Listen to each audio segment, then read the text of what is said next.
Boa noite, amigos do Movimento Avança Brasil. Joaquim Gomes, direto de Brasília. Sejam bem-vindos. Vamos chegando, vamos compartilhando. Ministro, a gente vai enrolando assim um pouco enquanto o pessoal chega, entendeu? Eu estou à disposição, Joaquim. Você é um cara muito simpático.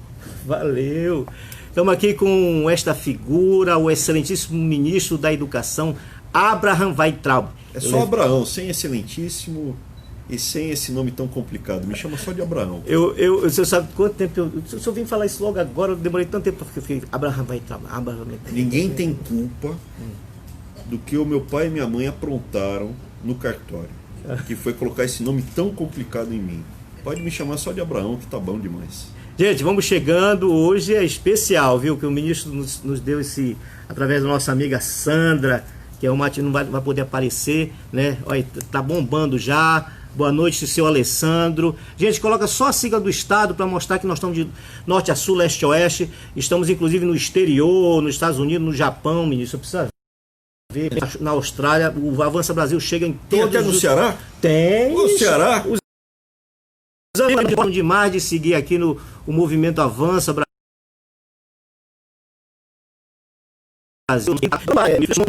De Belém do Pará, eu já quero pedir desculpa ao senhor pelo aquilo que o senhor passou no Alter do Chão. Até porque, ministro, a esquerda caviar, ela adora quando sai de férias ir para Nova York, ir para a França, e o senhor, como bom brasileiro, foi para nossa terrinha, Alter do Chão, que estava logo fazendo a propaganda aqui, que está entre das praias mais maravilhosas do mundo.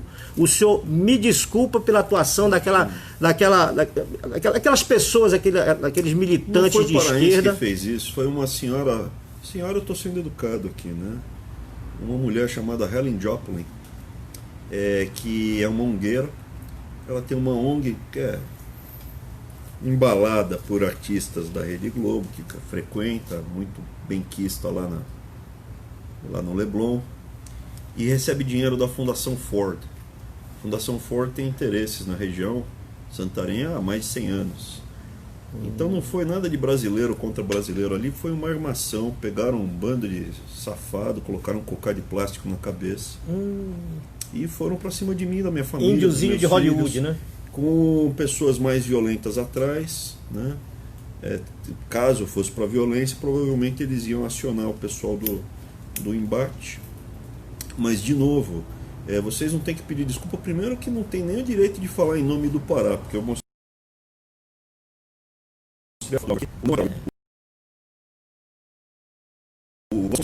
nasceu na Ilha do Marajó. Não tem cara de caboclo. Tem. Caboquinho é da, como diz o sotaque, é da banda de lá, gente. Papa Chibé. Olha aqui, tem gente aqui de Aquirás, no Ceará. Seu Carlinhos Araújo. Tem gente de Uberlândia, pra você ter uma ideia, ó, já tá bombando. Gente, vamos compartilhar. Amiga Pati Oliveira aqui do Oficial São Sebastião também. Compartilha no oficial não, no Movimento São Sebastião, Pati. Compartilha aí com a gente aqui com o ministro Abraham. Mas, ministro, vamos eu sei que o senhor está com tempo, né? Assim, gente, ele abriu esse espaço para a gente para poder. Um prazer, Joaquim, fica tranquilo. Com um tempo apertado, né? E eu estava até falando para você, meu avô paraense, ele sempre andava com a medalhinha da Nossa Senhora de Nazaré. Nazaré, grande santinha, segundo mês de outubro, está chegando o Círio de Nazaré, é muita emoção. Devoto de Nossa Senhora também, né? Eu? A minha mãe morreu com a imagem da Santa, mas do lado da cama dela eu tenho um apreço muito grande pela Santa. Mas eu gosto muito da Santa, mas eu não sigo muito a linha católica, não. Tem a Mãe de Jesus, né? Eu sou espírita, kardecista, eu gosto muito, mas acima de tudo cristão. O que eu diria é o seguinte: eu leio muito a Bíblia, o Velho e o Novo Testamento, e eu acredito muito em Deus. A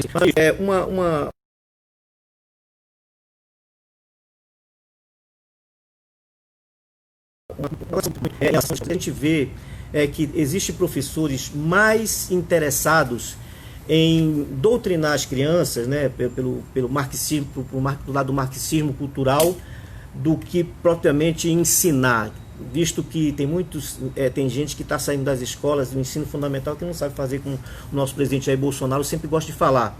Não sabe uma conta de matemática, não sabe nem quem descobriu o Brasil, né? Agora sabe muito bem o que é as maravilhas do socialismo. O que o nosso Ministério da Educação está fazendo em relação a isso? Boa pergunta, Joaquim. Não, foi não. Posso continuar? Pode. O que acontece? O Ministério da Educação é tijolo, é vidro, é madeira. E sabe o que o Ministério da Educação vai fazer pela gente? Nada. Sabe que o governo é prédio. Sabe o que o governo vai fazer pela gente? Nada. Sabe quem vai salvar o ensino e a próxima geração de brasileiros? Nós brasileiros. Não existe isso que o governo vai fazer. O que nós vamos fazer? Por que eu estou aqui? Porque eu cansei de ver o Brasil ser destruído. Eu vou destruir tudo, eu vou ter que ir embora do Brasil, porque senão vai virar Venezuela. E antes de virar Venezuela, eu resolvi ir para a briga. E brigamos, e hoje eu estou aqui. Continuo brigando, porque o que tem de gente errada nesse país nosso aqui, querendo o mal. Olha, é muita coisa. E quando chegando aqui em Brasília eu fico chocado com as coisas que a gente vê. Mas isso que você falou é muito importante. Até você me perguntou uma outra questão. Dá 2 passos atrás. Há muito tempo você tem demagogos falando: eu vou cuidar da educação dos seus filhos. A escola não educa, a escola ensina. Eu vou ensinar a ler, eu vou ensinar a escrever, eu vou ensinar matemática, geografia. Quem educa é um pai, é uma mãe, é um avô, é um tio, é um padrasto, é um padrinho. Quem educa não é o MEC. A gente vai ensinar. Vamos ensinar alguma coisa. Então, para a gente mudar a realidade, acabar com professores, eu não acho que seja a maioria. Tem, e tem bastante a ponto de incomodar. Mas para a gente buscar um bom professor para os nossos filhos, só tem uma solução: nós brasileiros tomarmos a rédea. Então a gente soltou a Escola de Todos, é um ofício, que a gente mostra: olha, a escola tem que ser um ambiente plural, todo mundo tem o seu direito de falar, você não tem que doutrinar, o professor tem que respeitar a orientação religiosa, tem que respeitar as crenças, a orientação política, e tem que passar diferentes versões. Mas para fiscalizar isso, a primeira pessoa tem que ser os pais ou os responsáveis por essa criança. Porque eu aqui do MEC, eu não tenho como saber o que está acontecendo em cada sala de aula do Brasil. O pai tem que estar ali junto. A família tem que estar junto. É o pai, a mãe, os avós, um tio, um padrinho. Ele tem que chegar para o garoto: o que o teu professor te ensinou hoje? O que você está aprendendo? O que você escutou na escola? Todo dia eu faço isso com os meus filhos. Como é que foi o seu dia? Desliga a Rede Globo. Desliga a porcaria da novela. Desliga. Gente, desculpe-me, só... Aqui você não vai ver na Globo, não. É só no Movimento Avança Brasil, essa é exclusiva, viu, gente? O ministro não quer nem ver pintado de ouro a Rede Globo aqui, viu? Esquece a Rede Globo. Mas voltando. Sim. Desliga a televisão naquele momento que você vai ter à noite com seus filhos. E pergunta para os seus filhos, para cada um deles. Isso é uma rotina que tinha antigamente. Põe uma música na rádio, escuta uma música. Como é que foi o seu dia, meu filho? Como é que foi o seu dia, minha filha? Com quem você brincou, com quem você conversou? O que o seu professor te ensinou? O que você fez hoje? Como é que está indo as coisas? Vê o boletim, vê o material.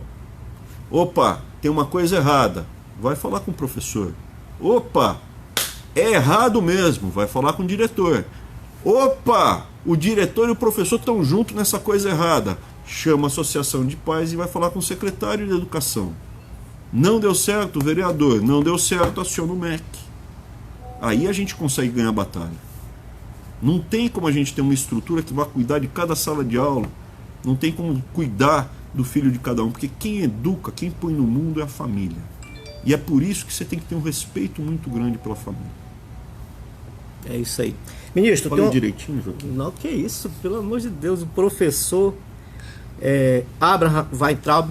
Eu tenho aqui uma pergunta do Newton Cacaus, que é o fundador do movimento Avança Brasil. Ele pergunta assim: o Ministério da Educação foi criado por Getúlio Vargas, já com o propósito de o Estado interferir na educação do povo. Quem educa é a família, aquilo que o senhor já falou, e não o Estado. Por que não alterar o nome do Ministério para Ministério do Ensino? Assim deixaria clara a diferença de propósito. Olha, é uma coisa que a gente tem trabalhado, né? Eu acho que quem acompanha o período mais recente, os últimos 6 meses que eu estou aqui no MEC, viu que é um trabalho hercúleo, né? Quase como uma saga viking, uma odisseia, o que eu estou enfrentando aqui. E não estou enfrentando sozinho, tem um grupo de brasileiros que junto comprou essa briga, pessoas que estão aqui se expondo, tomando risco, tem apoio das pessoas na internet, nas ruas, isso é muito importante para a gente. Tem apoio de parlamentares para enfrentar a tigrada que está lá, né? E o que acaba acontecendo é que é muita coisa junto. É livro didático, é Enem que estava errado, é a gráfica que pegou fogo, é muita coisa. Futures que a gente soltou, a gente está fazendo a carteirinha digital, a gente está fazendo diploma digital, a gente está fazendo o Enem digital, estamos fazendo a questão da nova política nacional de alfabetização para a gente conseguir ter uma coisa que funcione. A educação no Brasil não é que ela está muito ruim em relação à Europa ou à América do Norte ou à Ásia, está muito ruim em relação à Colômbia, em relação ao Uruguai, e a gente gasta mais dinheiro do que eles. O que a gente faz, a técnica que a gente faz é ruim.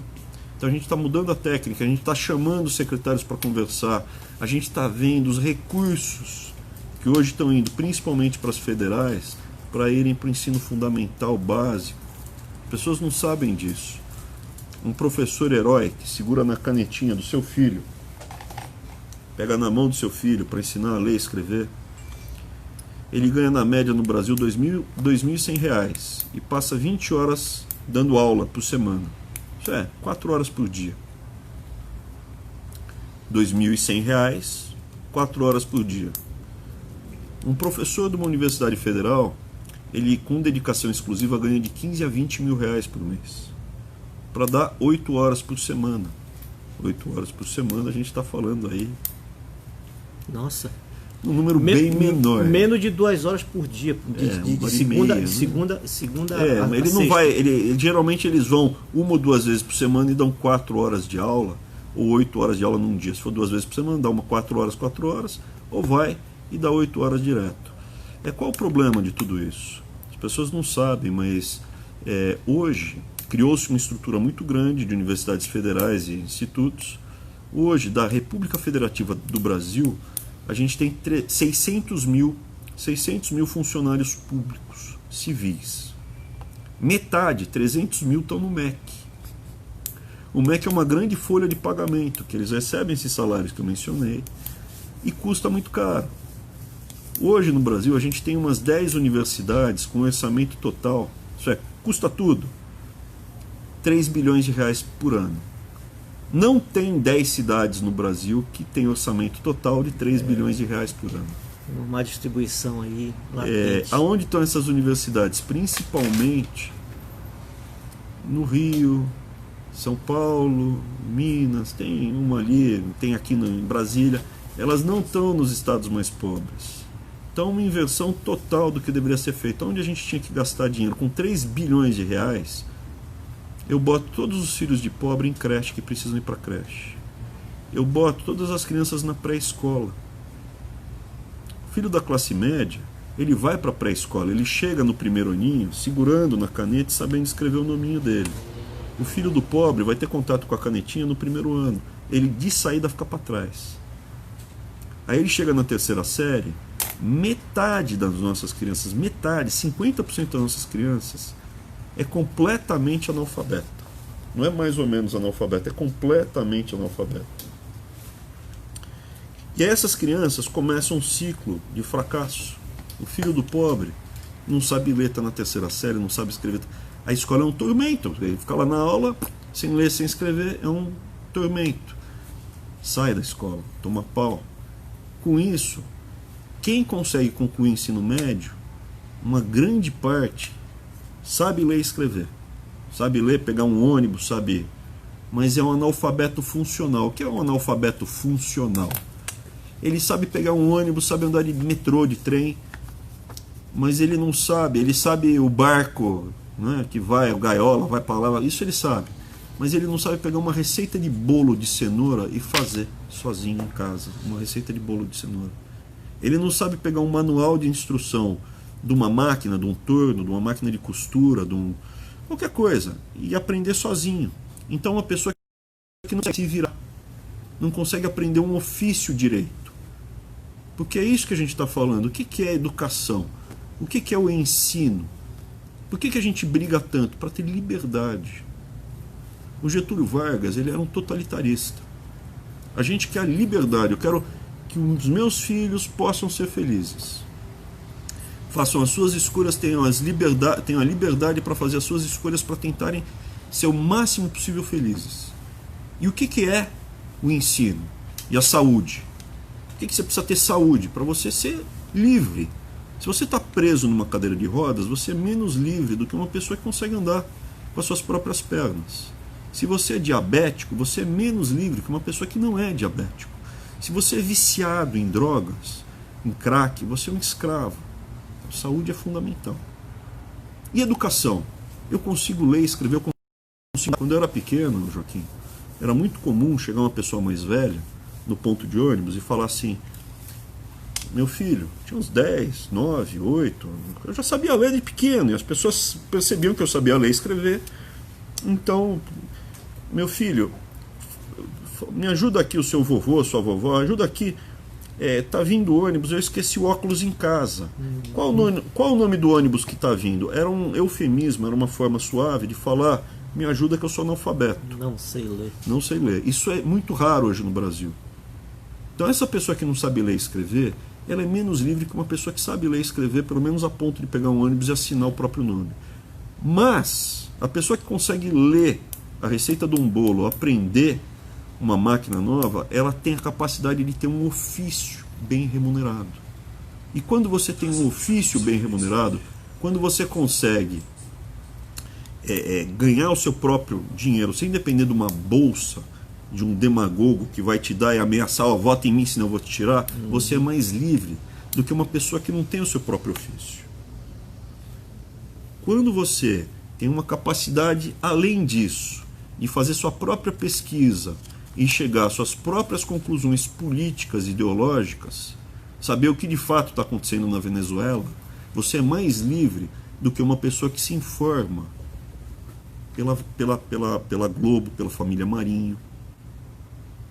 Quando você é uma pessoa ainda mais sofisticada, que consegue discutir com o médico o tratamento que ele vai te dar, você está num outro patamar. Então, educação, ensino, é liberdade. É liberdade. E é isso que eu quero. Eu quero liberdade para os meus filhos e para os filhos dos meus vizinhos. Por quê? Porque não adianta só o meu filho ser livre. É questão de tempo de aparecer alguém mais forte para escravizar. Tem uma história, e é história mesmo, é fato, não é história, é história famosa de um imperador persa que foi invadir a Grécia. Antes de entrar na Grécia com um exército gigantesco, ele soube que ia ter uma resistência de alguns gregos lá, os espartanos. Ele perguntou: qual é desses caras? Olha, eles sozinhos são como outra pessoa normal. Talvez ele mate um soldado, 2, sozinho ele vai conseguir matar 1, 2, mas se mandar 10 a gente pega eles. O problema é que eles juntos não tem para ninguém, porque um defende o outro. Na hora de lutar, todos juntos com seu escudo, um escudo protegia o outro. E todo mundo atacando junto. Então o que acontece? Nós temos que ter não só os nossos filhos bem educados e bem ensinados, com ofício e livres. Isso tem que ser para todos os brasileiros. Porque daí nunca mais a gente vai ter um demagogo safado falando que é mais honesto que Jesus Cristo. Nunca mais a gente vai correr o risco de ver o Brasil virar uma Venezuela. Por quê? Porque os nossos filhos vão ter ofício, não vão depender de uma bolsa, vão falar: pode, se pode, eu não tenho, eu me viro, vão ter coragem de enfrentar, não vão ser pautados, não vão ser doutrinados pela família Marinho. Então é isso que é importante. Educação e ensino é liberdade. E a liberdade é fundamental para a gente buscar a nossa felicidade. E se tem uma coisa que eu quero, é que os meus filhos sejam felizes. É isso aí, gente. Falei bonito, Joaquim? Pelo amor de Deus, isso aqui é uma lição de vida. Precisa ser compartilhada e chegar o maior número de pessoas possível. Tô brincando, hein? Ministro, agora eu vou arrumar problema em casa com a minha família lá do Pará. Sei. O que acontece? O que Vocês não gostam de bolo de cenoura? Dê um mau exemplo. Quem aqui no Brasil não gosta de bolo de cenoura com chocolate em cima derretido? Sabe aquele bolinho de cenoura laranjinho com um chocolatinho em cima quentinho? Ele sai quentinho do forno. Ó, o garoto ali ficou com água na boca, hein? Hein? Tem alguma coisa melhor do que bolo de cenoura? Garoto que ele está se referindo ao meu filho Alec, nascido em 7 de setembro, viu? Pô, bacana. É isso aí. Ministro, é o seguinte, a gente vê a esquerda, ela criticar cegamente a sua figura, né, à frente do Ministério da Educação.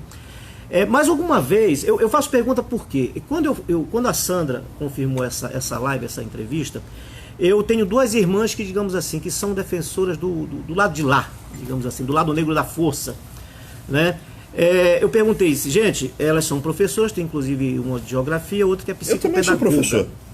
Pois é.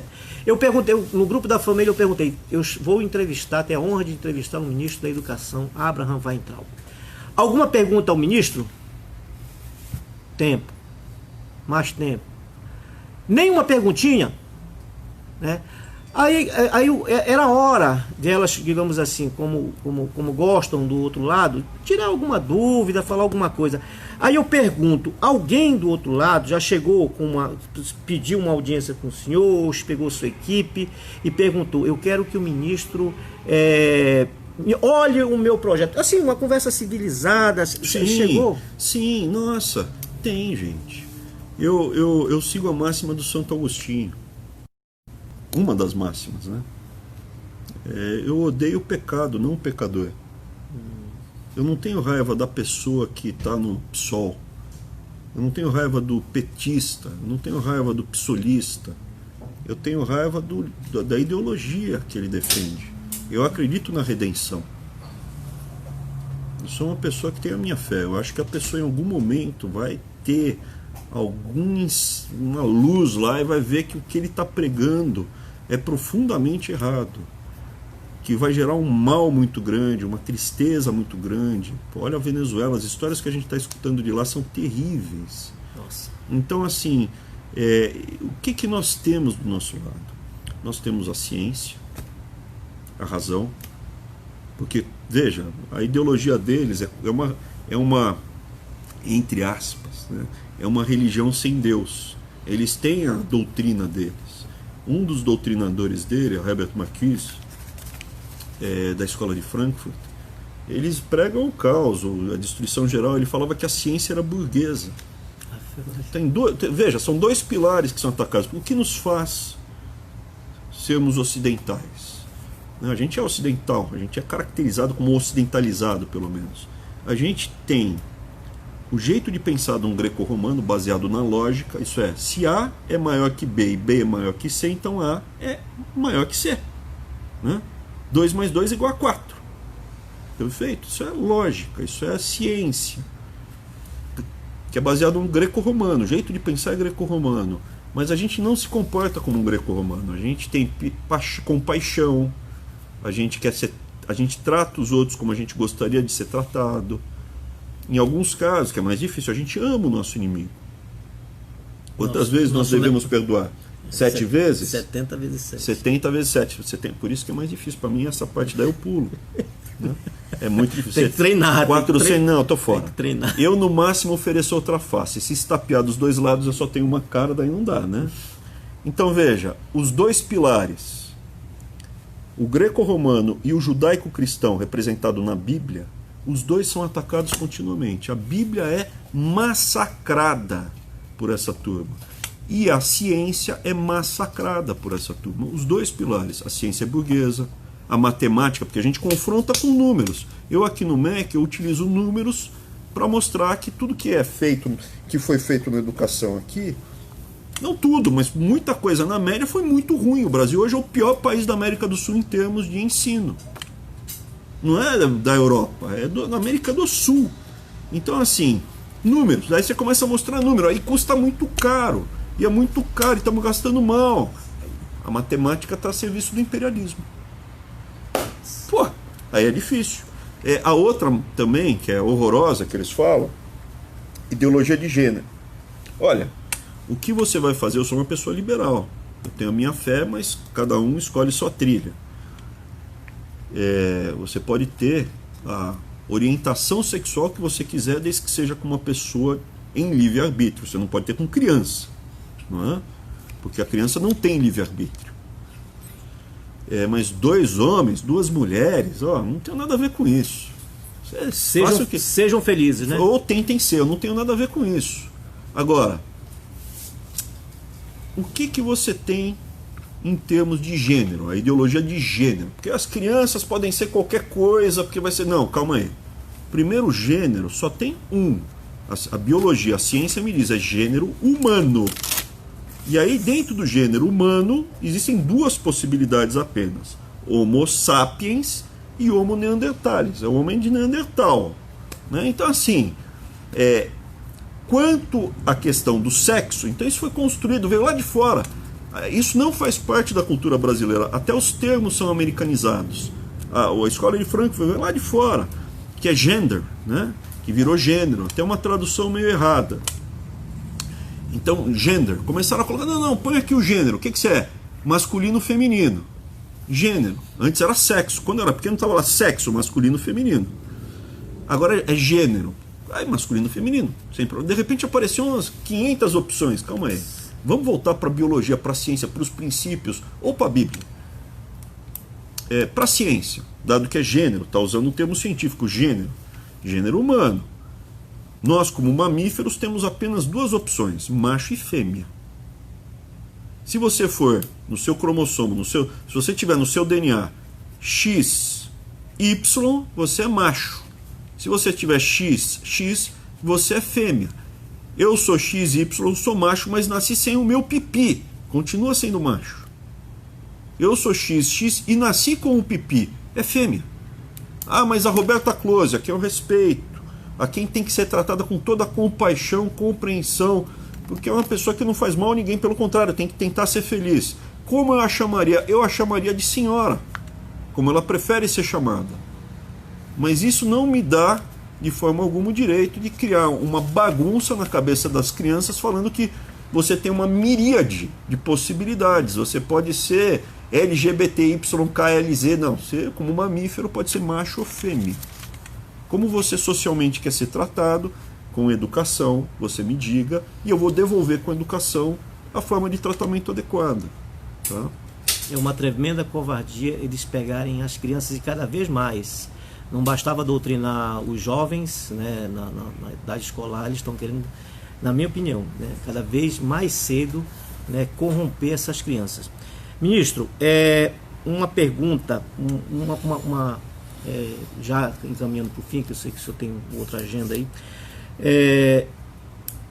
Se eu pudesse colaborar com o nosso BNCC, eu daria principalmente na área de humana, na matéria de história, eu pediria ao senhor, se possível, que mudasse e contasse a história melhor como ela deve ser contada. Por quê? Eu costumo conversar com as pessoas, todo mundo sabe o que foi o Holocausto, né? Isso todo mundo conhece, né? Mas ninguém conhece o Holodomor, né? Onde morreram milhões de pessoas, né? Tem gente que falam 7, tem gente que falam 8, tem gente que falam 10. Eu inclusive estive na embaixada da Ucrânia, tentando conversar com o embaixador, pediu para entrar com requerimento e tal, né? Porque a estatística do Data Joaquim é essa: a cada 20 pessoas, 19 não sabe o que foi o Holodomor, o que aconteceu. E o pior de tudo, sabe o que é, ministro? É que no início de 2017 foi lançado um filme chamado Colheita Amarga no Brasil. Em 2017 nós estávamos com o senhor Michel Temer no governo. Eu não sei através de quem Qual foi o órgão que proibiu passar este filme no Brasil, chamado Colheita Amarga, que tinha como pano de fundo o Holodomor? Quando é que as pessoas... Porque eu acho o seguinte, se as pessoas conhecerem realmente o que foi o comunismo na Europa, eu acho que elas pensariam duas vezes em digamos assim, querer se tornar um comunista, ou socialista, ou progressista, como eles estão se autodenominando agora. Quando é que nós teremos no BNCC, quando é que nós teremos até no Enem, né, essa matéria que eu acho que as pessoas devem conhecer, que foi a história verdadeira da Terra? Eu passei alguns dados que são chocantes. Então, para a pessoa tomar conhecimento das, entre aspas, maravilhas do socialismo, elas precisam saber ler e escrever. Então, o desafio maior, eu até fiz uma brincadeira, né? Quem sabe ler e escrever e tem acesso à internet, estatisticamente não vota no outro lado. Ah, com certeza. Então, eu acho que não sou eu que tenho que falar, eu tenho que dar os instrumentos, eu não tenho que educar as pessoas que o socialismo é ruim. Eu tenho que dar os meios para as pessoas poderem serem ensinadas a ler e escrever, aprender um ofício e terem renda para ter internet. Acessar essa informação. E aí acabou. Assim, o que me faz não estar do outro lado? Porque quando eu era pequeno, eu comprei um livrinho numa quermesse que é A Revolução dos Bichos, Animal Farm, do George Orwell. E quando eu li aquilo, eu falei, meu Deus do céu, o comunismo, o socialismo é uma doença, é uma peste. Quantos anos o senhor tinha? Eu tinha 10. 10 anos, gente. Então, o que acontece? A dica do ministro. O que a gente quer aqui é um livrinho gostoso de ler, leiam com seus filhos. Como é que é o nome? É Revolução dos Bichos, do George Orwell. Revolução dos Bichos, George Orwell. E aí o que acontece? E assim, ele era originalmente socialista, ele pegou em armas para lutar contra o Franco, daí ele viu o que os comunistas fizeram na Espanha. Mas voltando, o nosso papel não é doutrinar, é fazer o oposto do que a tigrada do outro lado faz. O nosso papel é libertar as pessoas. E eu realmente acredito que dentro de cada um de nós tem coisas boas e ruins. E o nosso livre-arbítrio nos faz escolher. Cada um tem a sua crença. A minha crença é que a imensa maioria das pessoas, quando elas têm condições, elas optam por escolhas de saldo bom. Eu sou a favor de dar as condições. E aí você não vai ter um caso na Ucrânia. Você vai ter o caso chinês, onde 50 milhões de pessoas morreram. Você vai ter outros casos na União Soviética. Ou, aqui, mais recentemente, você não precisa ir para a Ucrânia. Você pega aqui a Venezuela. Aqui do nosso lado. Está acontecendo hoje. Estamos tendo a tristeza de ser contemporâneos disso aí, né, ministro? Existem pelotões de estupro na Venezuela que estupram até o papagaio de um opositor. Não é que estupra os filhos pequenos, a esposa, a mãe. Estupra todo mundo. Entendeu? Você não precisa ir longe. Essa epidemia de crack que a gente está vendo, isso aqui é uma coisa que está ligado à Farc. A Farc participava do Foro de São Paulo. Então, o Foro de São Paulo, que foi organizado pelo Lula, pelo Fidel Castro. Então, as coisas, você não precisa ir muito longe para ver as desgraças do socialismo. Elas estão na sua porta. Essa educação que está destruída, que é o ensino, que não funciona, isso é socialismo em doses muito homeopáticas. E o que a gente está querendo fazer é introduzir a medicina moderna, a ciência. Só fazer um parênteses. Durante muitos anos se falou um monte de bobagem sobre a economia do Brasil, porque a gente sempre teve uma visão esquerdista da economia. Vamos fazer o que a ciência econômica manda fazer? Opa, vamos! Resultado em 9 meses, uma gestação. Estamos com a menor taxa de juros nominal da história do Brasil. Estamos com a menor taxa de juros real da história do Brasil. Eu sei que o desemprego ainda está alto, mas o Brasil já está crescendo na margem, alguma coisa como 2%. Já foi gerado, ao todo, já foram gerados 500 mil empregos no Brasil nesse período. Então, assim, a ciência econômica, assim como a ciência médica, assim como a matemática, assim como a física, ela funciona. E essa doutrinação de esquerda, ela existe aí. Eu estou usando a minha fé pelo mal. Ah, com certeza. São enviados mal. Bom, ministro, eu quero só ler alguns comentários, não sei se você chegou a acompanhar aqui, né? Seu Fábio Oliveira, ele eu acho que é uma pergunta que dá. Tem como consertar isso nesses 4 anos? Né? Tem gente falando aqui, eu acho que já está respondido. Eu volto à pergunta. Sozinho não. Sozinho. E vocês, todos nós juntos, tem? Eu acho que tem. É isso aí. Estou aqui para isso. Seu João tá de... O cara é bom. Dona Rosa Brito, Educação, Saúde, Justiça e Segurança. Seu Guilherme de Goiânia. Melhor ministro, Dona Sheila Penedo. Só faltou o Estado. Né? Bom, gente, eu virei aqui, deixa eu voltar para cá. Eu só tenho a agradecer aqui ao ministro Abraham Weintraub. O ministério, na minha opinião, é o mais importante, porque só com a educação nós vamos mudar esse país, como ficou muito bem claro. Eu espero que vocês curtam e compartilhem essa live, porque para mim foi uma lição de vida ter a oportunidade de participar e levar até vocês o depoimento. E lembrando que vocês não vão ver na Globo, viu? Pode ter certeza disso, né, ministro? Globo, esquece. É isso aí. Mais alguma coisa, ministro? Muito obrigado pela oportunidade, Joaquim. Obrigado, ministro. Fica com Deus. Deus abençoe o seu trabalho. Nossa Senhora sempre lhe cubra com o seu manto. Muito obrigado. Obrigado, gente. Fiquem com Deus. Até a próxima.